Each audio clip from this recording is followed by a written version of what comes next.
siang Sobat Bingkai dimanapun Anda berada. Jumpa lagi dengan kami dari Puskesmas Perawatan Letih Kota Kediri dalam acara Bingkai, Bincang Kesehatan dan Informasi. Selama 60 menit ke depan kita akan membahas tema kali ini adalah putus mata rantai penularan penyakit secara total dengan 5 pilar STPM. Dengan narasumber kami yaitu Ibu Tina Sri Wahyuningsih SST. Beliau adalah sanitarian atau pemegang program Kesling dari Puskesmas Perawatan Letih. Jangan lupa Sobat Bingkai tetap ikuti kami secara live melalui akun IG Puskesmas Perawatan Letih dengan huruf kecil semua. Baik, untuk menyingkat waktu kami persilahkan Mbak Tina yang hari ini cantik sekali dengan baju merahnya menyampaikan materi tentang STPM. Baik, Sobat Bingkai semuanya, kali ini saya akan menyampaikan tentang STPM. Kira-kira apa sih STPM itu? Mungkin banyak yang belum kenal atau belum mengerti ya. Jadi STPM ini kepanjangannya adalah sanitasi total berbasis masyarakat. Nah, di sini adalah suatu upaya pendekatan perubahan perilaku di masyarakat, di mana di sini higienis sanitasinya itu kita rubah melalui pemberdayaan masyarakat dengan cara pemicuan. Oh, apa maksudnya pemicuan di sini ya?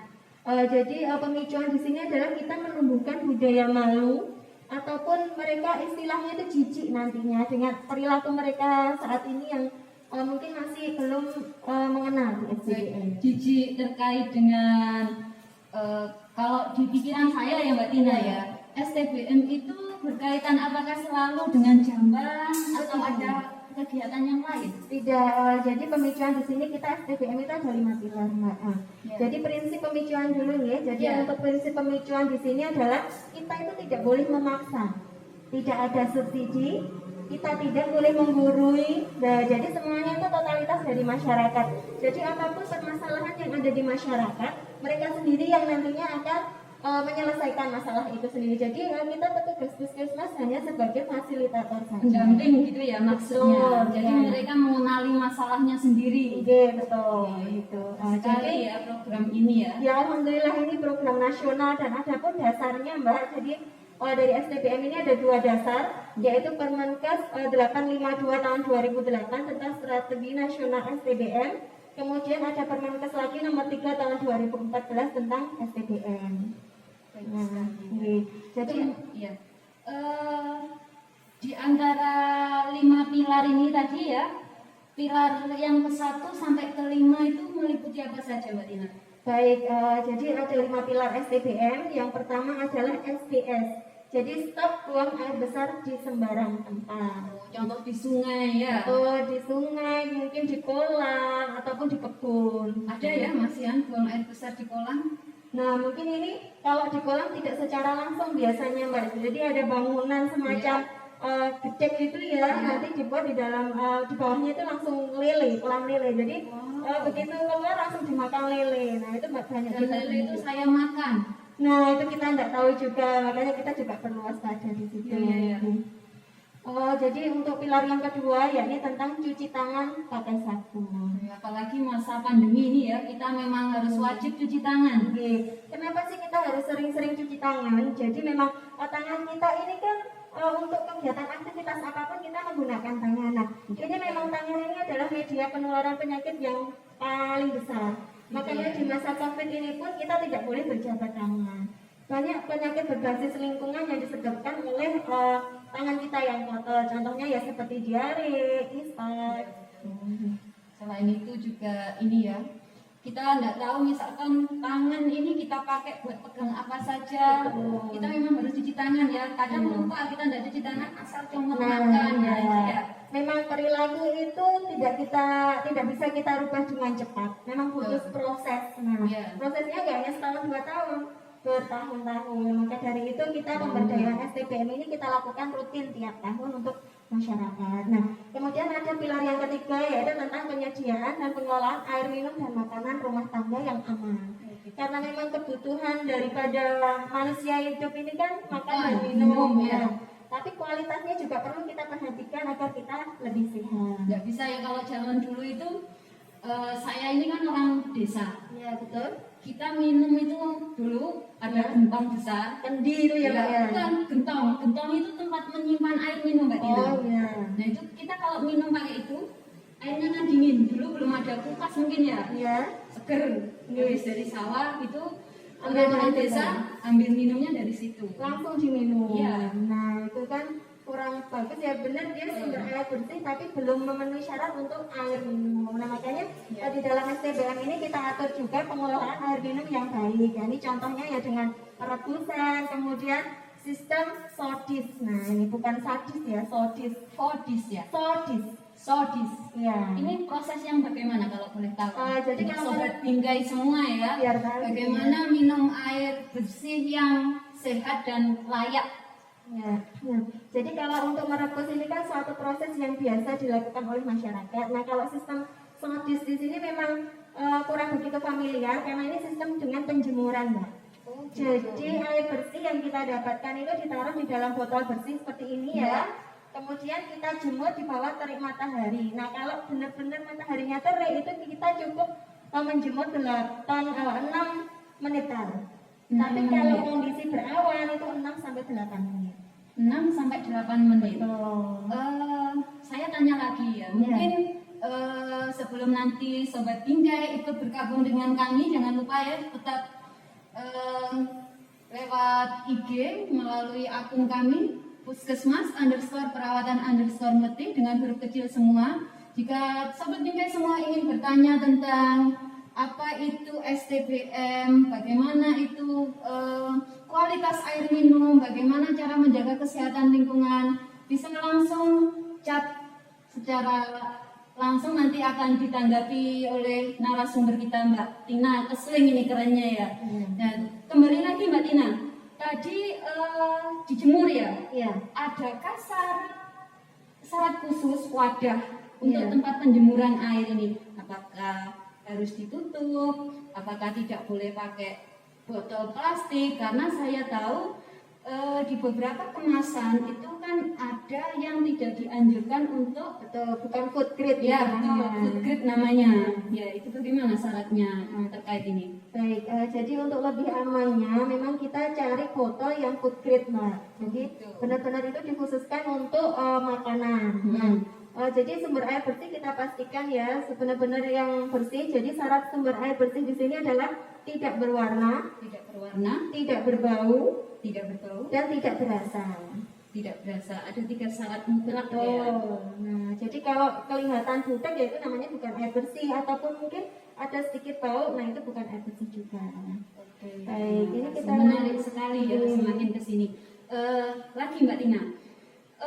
Untuk air, ini apakah ada kriteria air yang disodis itu tadi ya? Apakah ini airnya itu harus dari air sumur atau bisa pakai air pump atau dari ini saya lihat kan semakin banyak apa itu? air isi ulang ya? Ya, air isi ulang yang kita bisa isi ulang di toko-toko itu ya, gimana ini? Boleh, jadi gini, untuk air pump terutama di Kota Kediri ini kan belum memenuhi satu air minum ya. Jadi ini boleh kita lakukan sodis atau istilahnya itu tadi, merebus itu tadi.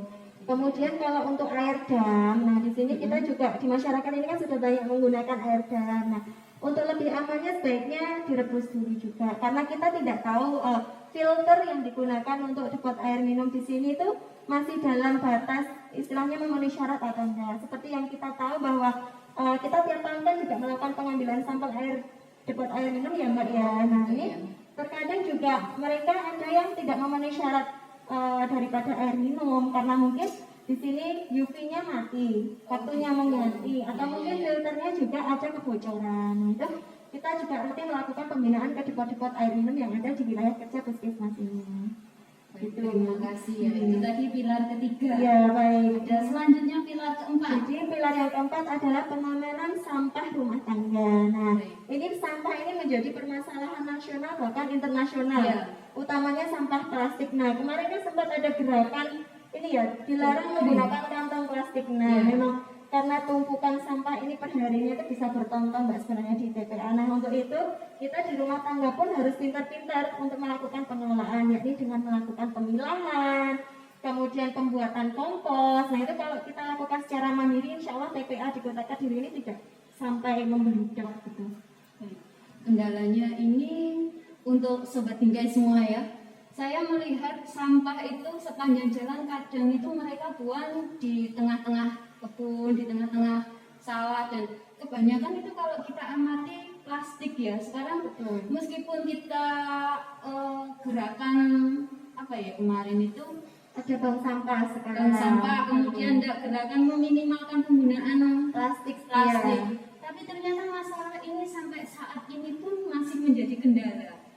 Sarannya itu bagaimana baiknya kita itu di rumah tangga ya untuk mengolah sampah plastik ini harus kita apakan sebenarnya? Baik, jadi untuk skala rumah tangga dengan adanya pemilahan itu tadi kita diuntungkan di sini. Jadi untuk sampah organiknya kita bisa lakukan untuk pembuatan kompos.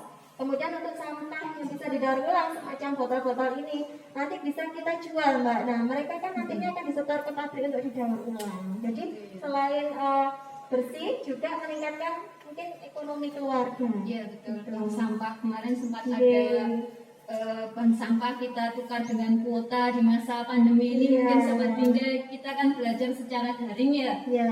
Terus itu untuk yang sejenis botol Mbak Tina. Kalau untuk bungkus makanan itu kita pengelolaannya harus bagaimana? Dia sarankan yang bagus itu bagaimana?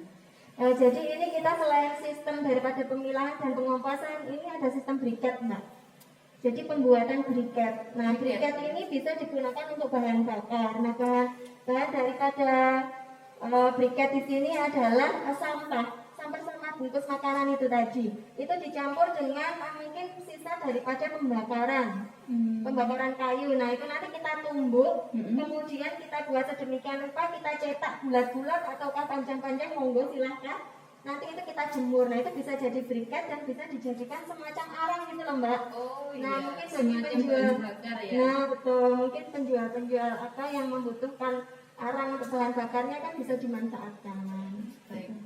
Ternyata dari sampah itu Sobat Bingkai semua juga bisa tahu ya dari penjelasan Mbak Tina hari ini bahwa sampah ini tidak hanya sekedar apa ya tumpukan yang tidak berarti, ternyata dia mempunyai nilai secara ekonomis ya. Bisa menjadi berkah sebenarnya kalau betul. bisa dimanfaatkan dengan baik.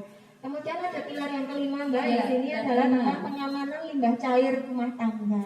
Baik. Jadi memang penghasil limbah cair di rumah tangga itu besar ya, mulai dari kita kamar mandi, kemudian dapur, apapun yang dikeluarkan dari rumah tangga itu kan masuk limbah cair. Nah itu kita harus kelola dengan baik, yakni dengan pembuatan saluran Pembuangan air limbah. Nah di situ juga nggak berhenti sampai di situ, jadi kita salurkan juga ke sumur resapan. Gitu.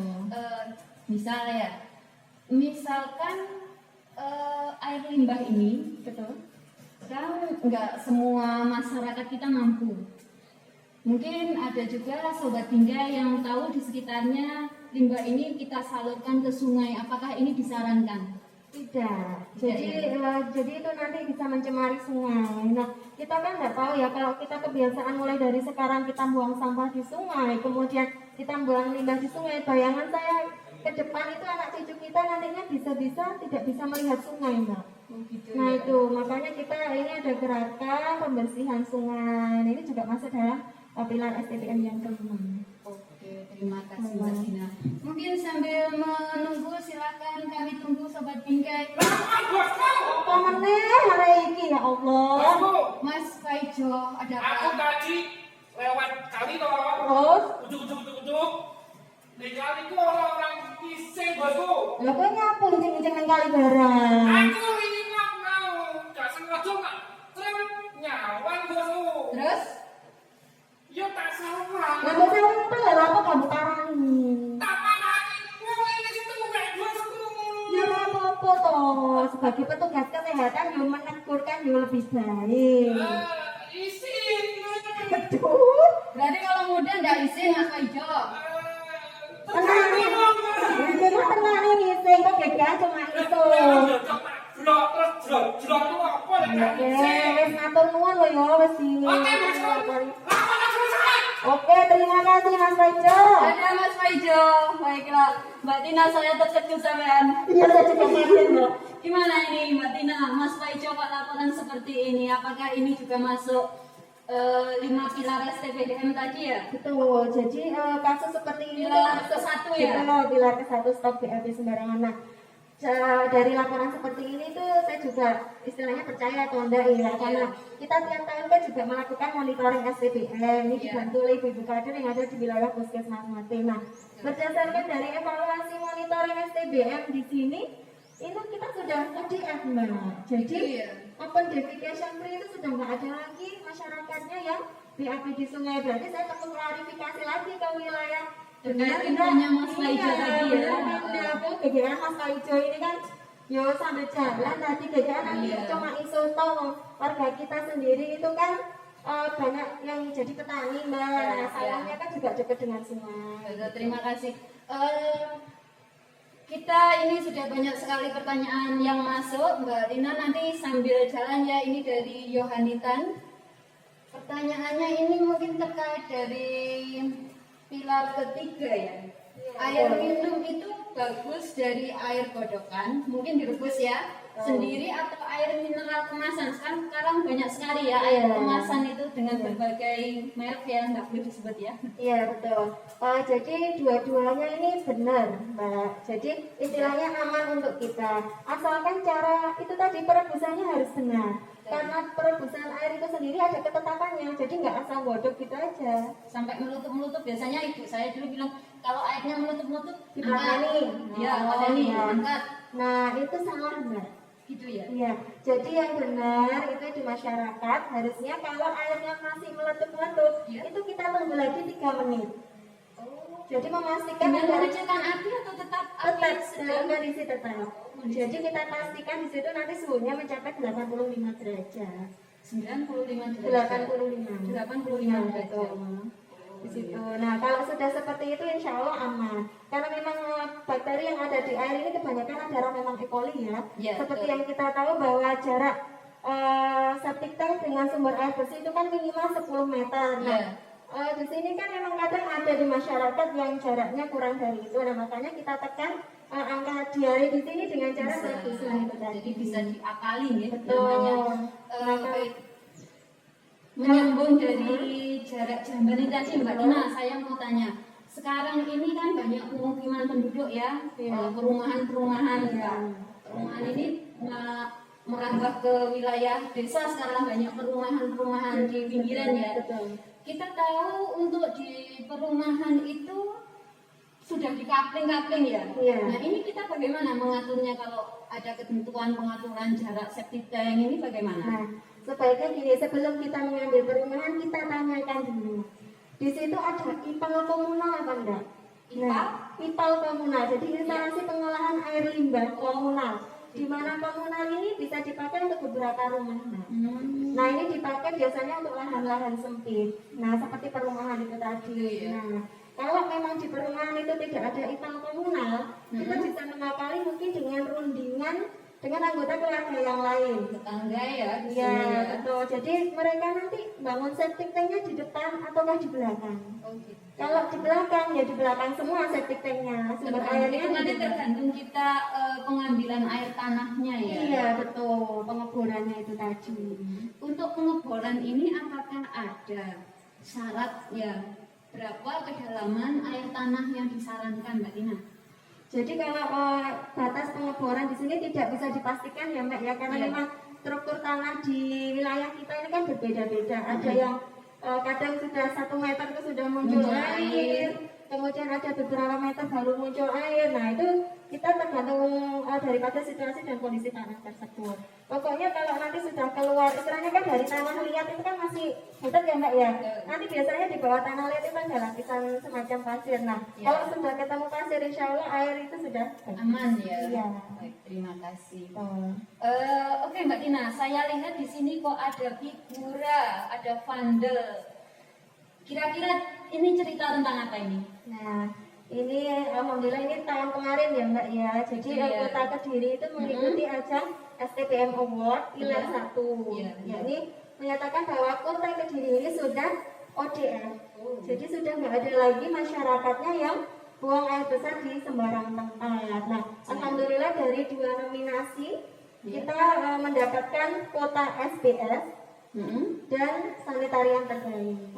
Selamat ya Mbak Tina. Iya, alhamdulillah, terima Luar kasih. biasa ya ini Nah, saya berarti. juga nggak sendiri Mbak jalannya. Gitu ya. Jadi kita nggak mungkin program itu semuanya berjalan sendiri itu Jadi tidak ada Ada pihak-pihak keterkaitan yang- pihak betul. lintas sektor, betul lintas teman-teman program ya, ya. betul itu juga sangat membantu dalam program saya. Jadi memang kemarin itu kita kan gerakannya itu mulai dari 2016 Mbak ya. Begitu 2016. saya ada di Berarti puskesmas ini. 2016 mulai gerakan. Betul. Kemudian kegiatan ini Mbak Tina diundang ke Jakarta ya. Iya, alhamdulillah. 2019 ya. 3 tahun ya prosesnya. Iya, jadi 2016 itu kita bermula dari Kelurahan Ketani, di situ melakukan deklarasi ODF. Iya ya. Ya, dia sudah deklarasi ODF karena memang waktu itu hanya beberapa masyarakat saja yang masih BAB di sungai karena memang tingkat ekonominya yang tidak istilahnya rendah ya Mbak. Rendah, ya. Jadinya alhamdulillah kemarin itu dapat bantuan dari Bank Jatim kalau untuk Ketani itu akhirnya bisa mengangkat menjadi ODF. Kemudian kalau 3 kelurahan lain itu kita tiap tahun melakukan pemberdayaan, pemicuan seperti itu. Seperti yang disebutkan di awal tadi Iya, ya. betul. Untuk nominasi ini sendiri kemarin ini ada ketentuan semua kelurahan atau diambil sampel gitu Mbak Tina? Nah, jadi kemarin itu alhamdulillah yang kita dikunjungi oleh pihak Kemenkes itu adalah Kelurahan Temperejo. Saya melihat di sini perkembangannya itu sangat signifikan Mbak. Iya. Jadi awal mulanya Kelurahan Temperejo ini warganya itu banyak sekali yang BAB di sungai karena memang tingkat perekonomian yang nggak punya jamban itu tadi. Kebetulan ada sungai yang mengalir. Nah betul, sebenarnya ya sudah dibangunkan fasilitas umum banyak di situ. JK itu ya. Iya, alhamdulillah itu berangsur-angsur ada peningkatan dengan adanya. Perubahan pola perilaku di Iya, sini ya. betul. Dan alhamdulillah Pak Lurah ini juga sangat mendukung dari upaya STPM ini. Insek ya. Iya, betul. Jadi saya sangat berterima kasih kepada Pak Suminarto di sini Lurah Temporejo sudah Bapak membantu. Suminarto, terima kasih. Iya, termasuk Bapak Lurah yang lain ini yang juga bertahap membantu dalam proses STPM di sini. Iya. Nyambung lagi Mbak Tina, ini ada pertanyaan dari Sobat Bingkai Erika Nurlita. Kriteria bangunan jamban yang sehat itu seperti apa? Mungkin terkait tadi ya. Iya betul.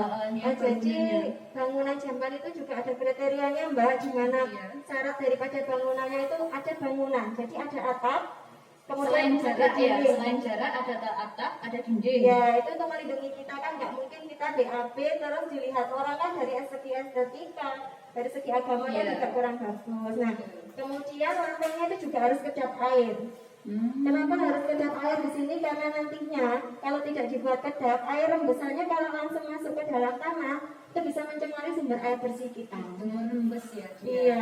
Kemudian syarat selanjutnya itu harus ada bangunan WC-nya yang berbentuk leher angsa. Gitu ya. Leher angsa itu yang jongkok. Enggak hanya jongkok Mbak, jadi duduk pun juga. Jadi memang bentuknya itu semacam leher angsa. Nah kalau kita lihat itu yang ada airnya itu Mbak. Oh gitu. Kalau orang zaman dulu itu ada yang punya pelengsengan, nah Ya. itu kan nggak ada airnya. Jadi kalau digerojak baru, nah itu turun nah, ya. itu namanya bukan leher angsa, kayak cubluk, plung itu juga bukan leher angsa. Oh ya. Dulu ada nama itu ya apa ya namanya? Jumbleng itu ya. Ya, Ini tidak jumbleng. disarankan ya. Ya untuk saat ini dan ke depan ini harapannya yang masih memakai cubluk itu bisa beralih ke WC yang dengan leher angsa itu tadi. Terima kasih Mbak Dina, menarik sekali. Ini ada lagi. Oh iya Mbak, itu tadi kan cara jamaah sehat. Di samping itu juga harus punya bangunan septic tank. Oh, septic tank. Kan kadang ada yang rumah pinggir kali itu pipanya langsung disalurkan ke kali itu nggak benar. Ya, itu yang sama saya aja, tanyakan tadi iya, ya. sama aja dia BAB ke kali tapi sistem tertutup gitu aja. Oh, tidak Jadi boleh. tetap harus ada Tetap septic mencemari tank. sungai ya. Dan syarat septic tank itu minimal 10 meter dari sumber air bersih, sumur kita itu. Nah dari septic tank nanti di situ ada manhole. Manhole itu lubang udara, pipa itu. Nah, Itu fungsinya untuk apa ya Mbak Tina? jadi di situ ada sirkulasi udara karena seperti kita tahu ya kotoran kita itu mengandung amoniak Mbak. Ya betul. Nah kadang dulu itu pernah ada kasus orang BAB sambil merokok itu Amblak. selain amblek itu ada ledakan. Nah, semacam itu. Nah, itu kan dari gas yang kita buang. Nah, makanya kalau di daerah-daerah yang atau mungkin ada dulu waktu saya kuliah itu dari dosen saya itu ada salah satu ponpes yang mengelola tinja santrinya itu untuk dijadikan gas. Bisa nih. Bisa. Berbau enggak untuk gasnya dalam arti untuk Masak. masak? Betul. Kalau sudah jadi gas itu nanti nggak ada bau, Mbak. Nggak ada bau TA1-nya Sama ya di sekali sini. nggak ada. Betul. Nah, sebenarnya juga bisa kita manfaatkan tinja itu. Dia sebagai sumber energi ya di sini. Iya, dari gas itu tadi.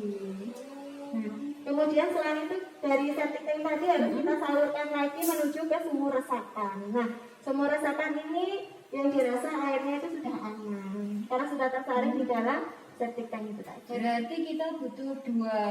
Iya, boleh dua atau Bagian tiga. ya? Iya, betul. Itu lebih Oke. bagus lagi. Baik. Terima kasih Mbak Tina. Saya melihat di sini kok selain ada apa ini? Ya, Gula sama vandal. Ini air bukan untuk diminum ya? kalau mau silahkan. Maksudnya apa ini Mbak Tina air di sini? Nah, jadi banyak sarana yang kita gunakan untuk pemicuan ya Mbak Dwi ya. Contohnya adalah air ini. Jadi di Ini terkait masyarakat sama ini ya, yang pemicuan pilar ke-1 itu iya, tadi ya. pilar ke-1. Karena kita memang dulu itu berupaya keras pilar ke-1 ini bisa free. Alhamdulillah pilar 1 2 ini bisa terpenuhi sekarang. Untuk Oke. stop BAB sama CTPS ini kan Cuci sebenarnya tangan, ini, ya, iya. Jadi selain ini istilahnya musibah buat kita, Ya, sebenarnya ini masa juga- pandemi ini ya. betul. Ini juga istilahnya ada untungnya.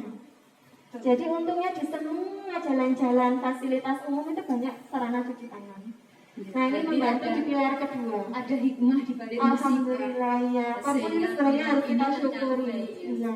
Dan harapannya nanti setelah pandemi sarana ini tidak menghilang dari peredaran. Kebiasaannya tidak hilang. Iya betul. Sudah menetap Iya. kemana-mana. Iya. Kita bawa hand sanitizer Kan bisa ya bawa. untuk cuci tangan. Iya, betul. Kemana-mana ada sarana tempat cuci tangan. Saya lihat Iya. sekarang itu di pinggir jalan-jalan itu banyak sekali fasilitas atau tempat untuk Sarana, cuci tangan iya, ya. betul. Ya. Ya kembali lagi ke botol ini Mbak Tina. Jadi sistemnya gini kayak di Bisa masyarakat. saya bantu? Ya, jadi nanti yang suka BAB di sungai, ya, ini bayangkan saja ini kotoran jenengan semua.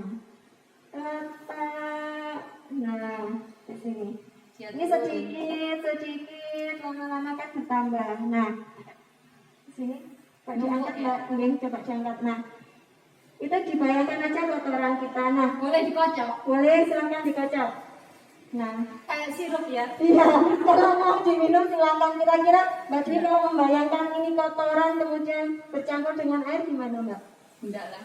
Jijik ya Ya, rasanya. apalagi kalau yang cair ya. Nah itu, jadi seperti ini Mbak. Jadi kalau masyarakat yang suka BAB di sungai kan, sungai itu kan mengalir sepanjang, nah sepanjang kita nggak tahu ya Iya. sampai di mana muaranya. Muaranya kan jauh sekali Iya. ya. Seperti kita punya di Kediri sendiri ini ada Sungai Berantas Iya, ya. itu kan Meskipun kelihatan panjang. airnya banyak, kalau kita mau berpikir ulang, misalkan ada yang seperti Mas Faijo bilang tadi, Iya, betul. ada yang nongkrong di situ meskipun satu orang bisa mencemari semua. Betul, nah kasihan yang Bisa sampai pada- rumah saya itu. Nah kasihan yang di muara-muara yang paling jauh itu tadi. Di hilir-hilir ya. Ya, enak yang di awal tadi itu dia nggak merasakan dampak daripada kotoran dia. Nah, yang di belakang-belakang mungkin kalau daerah kering kan susah mendapatkan air kan kasihan ya Mbak ya. Nah, Kita pemanfaatannya air sungai. iya, tapi harapannya itu ke depan sudah nggak ada lagi juga karena air sungai kan tidak diperkenankan. Ya, Gitu. baik. Sobat Bingkai mungkin nanti bisa disampaikan ke saudara maupun teman ya. Misalkan ada tetangga, teman atau saudara masih buang sampah sembarangan, kemudian ada dilihat Iya, BAB buang air sembarangan. besar sembarangan, mungkin bisa diingatkan ya. Iya. Baik Mbak Dina, di sini ada lagi pertanyaan dari Sobat Bingkai, yaitu dari Ratih Maulidia. Bagaimana cara pengolahan air minum yang benar? Ini mungkin tadi sempat Iya, sudah disinggung ya. kita sampaikan. Untuk Iya, yang diminum itu dengan cara direbus dengan dengan sistem sosis itu tadi. iya sama sodis ya. Iya. Mbak Tina, dari 5 pilar ini apakah kegiatan yang dilakukan itu hanya pada masyarakat mungkin atau kita terjun ya Mbak Tina terjun ke lingkungan sekolah itu bagaimana? Jadi sasaran daripada STBM ini tidak hanya masyarakat dengan usia yang di atas usia dewasa ya, jadi sasarannya pun juga anak-anak sekolah. Nah, contohnya seperti ini, wayang-wayangan yang saya buat ini. Ini ada gunanya, saya kira untuk hiasan Mbak Tina. Oh tidak, jadi ini kita pakai, kita kemas sedemikian rupa kita pakai untuk anak-anak sekolah biar istilahnya dia menarik. Jadi mengikuti dari Boleh ya diambil ini? Boleh silakan. Contoh ya, Ya. ini. Nah, Gunakan jamban sehat, stop buang air besar sembarangan. Mungkin kalau kita ngajarin adik-adik kita di sekolah, dia ini lebih mengena ya. iya, saya Doktrinnya itu lebih mengena dari kecil. Betul. Jadi memang sebaiknya makanya kita pelatihan dokter kecil itu kan tujuannya mereka itu nantinya bisa sebagai ketok tular ke keluarganya, Mbak. Mungkin kalau orang dewasa yang ngasih tahu orang dewasa kadang masih diabaikan. Iya. Tapi kalau yang ngasih tahu dan menegur anak kecil mungkin orang itu jadi malu. Pikir ya? Iya, anak kecil aja ngerti masa yang gede enggak? Nah itu loh. Iya. Kita gunanya untuk melakukan pemicuan di anak sekolah. Baik. Mbak Tina, kira-kira untuk harapannya ini kalau kemarin itu sudah ada STBM Award ya, Iya. yang Pilar 1. Iya. Ini rencana ke depan untuk pilar yang kedua, ketiga, keempat itu bagaimana? Nah, ini alhamdulillah untuk tahun ini Kota Kediri ini juga mengikuti ajang STBM Award lagi dan semoga bisa lolos di sini. Jadi kita berupaya untuk memajukan 5 pilarnya, Mbak. Semua ya. Iya. Kalau yang dulu itu hanya 1 pilar, Iya. tahun ini Kita berupaya 5 pilar. 5 pilar semua Iya. bersamaan. Iya, betul. Berat ya memang. Memang berat. Jadi butuh Dukungan lintas sektor itu tadi. tim yang solid dan Iya. kerjasama dengan lintas sektor yang Iya, yang sangat diperkuat. luar biasa. Iya. Iya. Betul. Terus untuk pesan masyarakat sendiri terkait pelaksanaan 5 pilar STBM ini apa dari Mbak Tina sebagai sanitarian Iya. yang gimana itu lebih dekat ya dengan masyarakat, otomatis Mbak Tina kan lebih sering keluar ya. Iya, betul. Kira-kira pesannya apa untuk masyarakat? Jadi pesan saya sebagai sanitarian di sini adalah selalu terapkan 5 pilar STBM, di mana di sini adalah kejadian penyakit berbasis lingkungan. Kalau di kita itu istilahnya penyakit berlian, Mbak. Keren ya namanya. Tapi itu berbasis lingkungan. Nah, jadi penyakit berbasis lingkungan itu diantaranya adalah ada TBC, kemudian DBD, ISPA, pneumonia. Nah, masih banyak lagi penyakit kulit. Nah, itu masuk daripada penyakit berbasis lingkungan. Nah, kalau kita bisa melaksanakan 5 pilar ini, insya Allah angka kejadian penyakit di Kota Kediri ini bisa ditekan. Gitu. Jadi seperti yang kita tahu bahwa angka kematian di dunia sekitar 88% anak meninggal itu karena sanitasi yang buruk. Nah, ini dari samping karena virus yang menyerang ya. Iya, betul. Jadi saya dengar namanya tadi berlian cantik sekali. Iya, ya. Tapi betul. setelah disebutkan apa itu berlian kok Berbasis ngeri ya saya lingkungan, bilang. iya. Jadi gini Mbak Tina, untuk jalannya program Kesling ini saya kalau menyikapi dari yang disampaikan Mbak Tina,